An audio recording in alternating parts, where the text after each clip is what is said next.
Mayong adlaw mga kalma, laag na sa tadiri karon sa Lapu-Lapu kaning ilang legendary nga shumayan.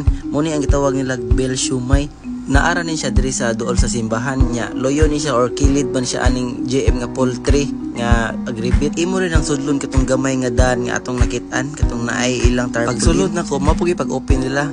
Maong bag-o pa kay ilang mga sudan. Pero ilang bestseller gyud gani gyud ilang shumay. Pero kay nilibil up naman sila, mura na siya kanang sa cafeteria gani nga style. Dagan na kay variety nga pwede nyo pilian. Mga taon-taon silang pag-open, nangabot na rin ilang mga customers. Kunya mao ni ilang ambience mga kalma, tanawan ninyo.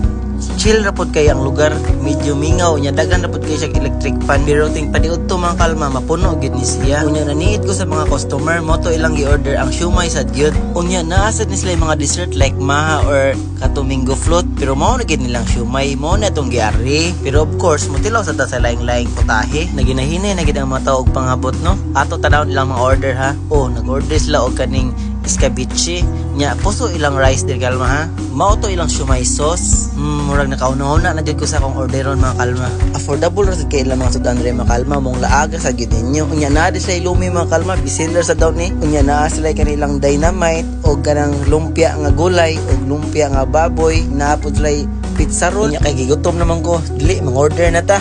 Ang akong gi-order kay 5 ka shumay, 2 ka puso, 1 ka fresh lumpia, 1 ka dynamite og 1 ka gulay nga lumpia. Sus gipakapinan pa jud og bami kay vlogger lagi daw ta. Lahi ra ba kog offeran kay mobalibad ko una pero madugay magpapugos jud ko. So mao ni lang bami mga kalma og fresh lumpia. Mao ni tanan akong order.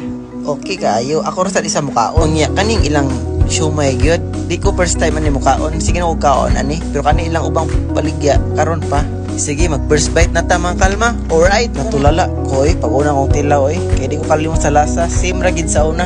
Kay bo na ba mo nga 20 kapin na sila katuig. Na istorya na ko si ma'am kanang nagbantay.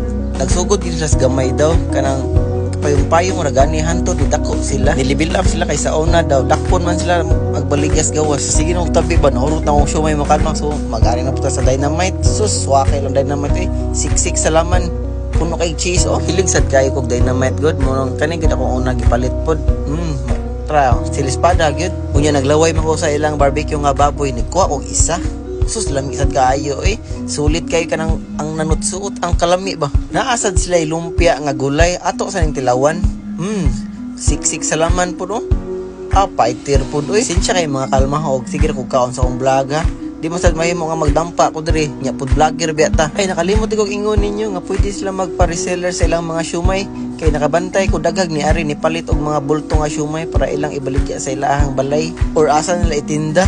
Ato na ni kanong bami nga ilang gi-freebies nako. Suspecting lamias bami dalian na huro to lahi ra giding free mga kalma. Akong ipanglas ilang fresh lumpia kay ganahan ko last ni siya kanon murag dessert ba. Ayos sad kayo tag 35 ra nya dako pero mga kalma sige mo tan-aw na ko ba follow sa taon mo panagsa labo dag taga Lapu-Lapu ra ta.